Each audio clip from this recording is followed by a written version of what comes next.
For more than 100 years, Hollywood's been feeding us this story about the American West. And right at the heart of it is the saloon girl. But what if I told you that whole image, the damsel, the background prop, the love interest, is basically a giant lie? Yeah, we're gonna dig into it because the truth, it's way more brutal, way more complex, and honestly, way more fascinating than any movie ever dared to show us. So forget everything you think you know about shootouts at high noon. This one line from the history books, it just flips the whole Western genre on its head.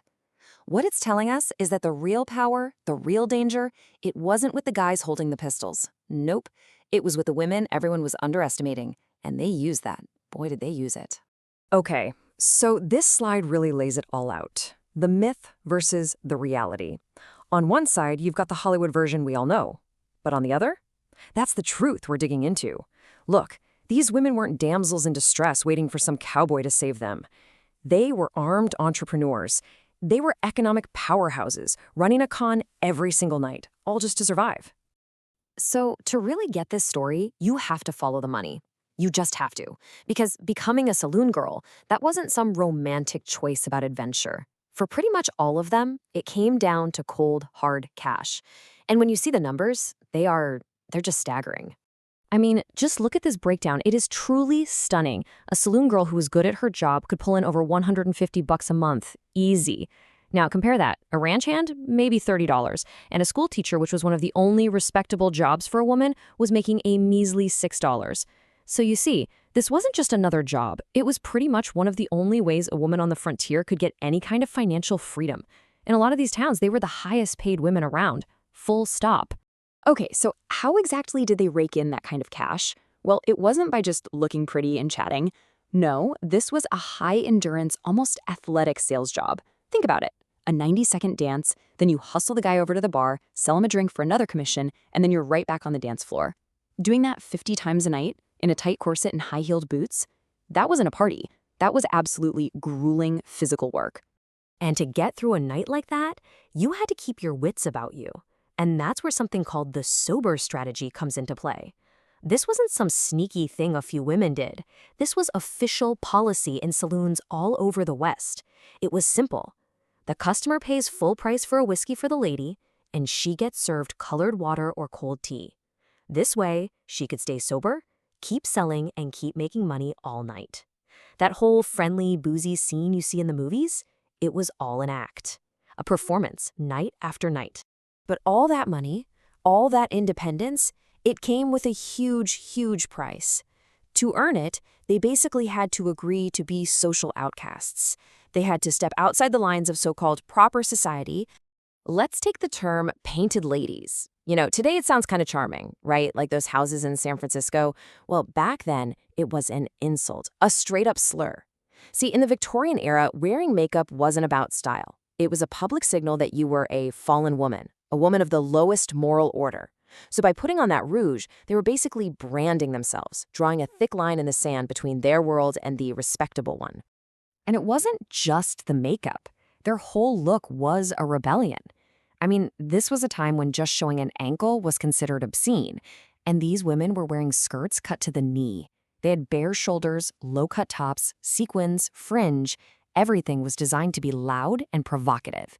Every single piece of clothing was a middle finger to that prim, proper world that had basically given them no other way to make a living.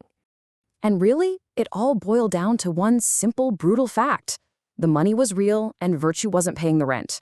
This was just a practical decision. You have to remember, for most of them, women who were widows or who had escaped abusive homes or failing farms, this wasn't some deep moral debate. It was a survival calculation, pure and simple. The respectable world offered them what? Piety and being dirt poor?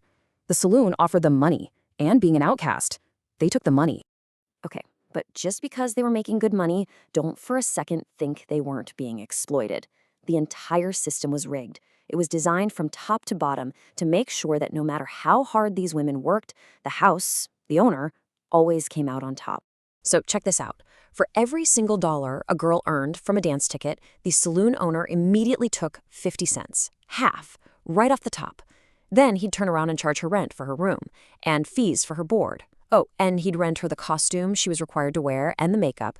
By the time he was done, she was lucky if she actually got to keep 20 cents of that original dollar. It's like the original gig economy, right? The worker shoulders all the risk and does all the work, and the guy who owns the platform gets rich.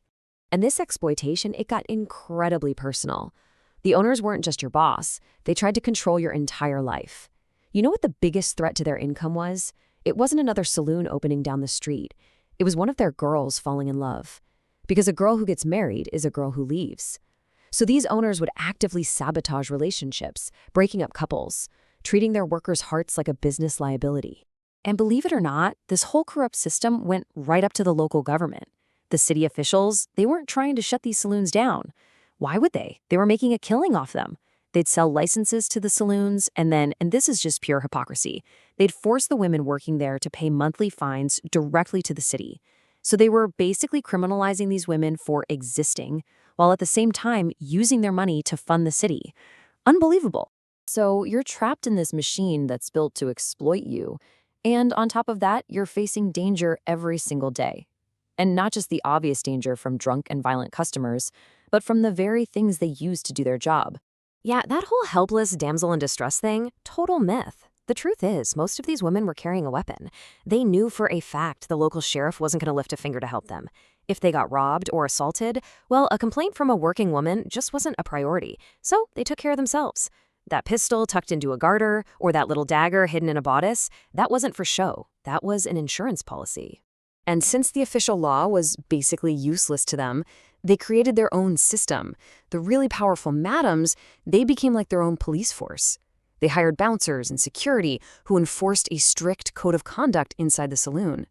And what's really wild is that this private, informal justice system was often way more effective at keeping the women safe from violence and theft than the actual sheriff and his deputies were.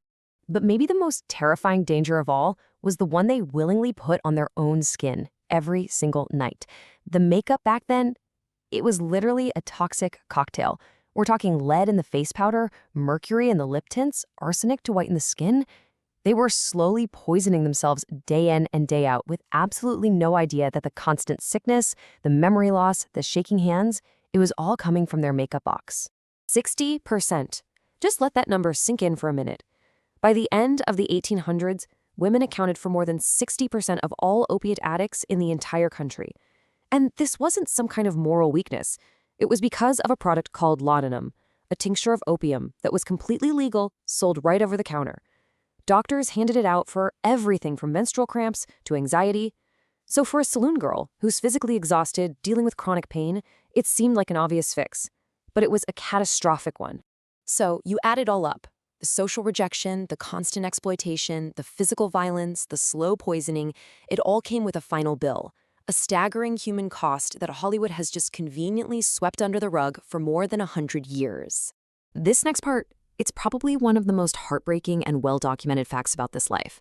Historians noticed a pattern. Every single December, while the rest of the country was celebrating Christmas, family, and togetherness, the suicide rate among these women would spike dramatically. Christmas wasn't a celebration for them. It was this cruel annual reminder of everything they'd been forced to give up. The families that kicked them out, the children they couldn't keep, the normal life they could never go back to. And this one quote, man, it just says it all. Hollywood ends its saloon girl stories with a sunset ride. History ends too many of them on a cold December night in a room above a saloon. The Hollywood version is a comfortable lie. That happy ending, riding off into the sunset with the hero, that almost never happened. The real story, for so many of them, was one of pure isolation and quiet despair, ending alone in a rented room. So you have these women stuck in a world that was basically designed to crush them, and then they were judged and condemned for playing the only hand they were ever dealt. The saloon owners, the city government, so-called polite society. They all made money off these women's backs and then turned around and called them immoral. And it really makes you stop and ask a tough question, doesn't it? 100+ years later. When it comes to economic survival and who gets to judge whom, has the game really changed all that much?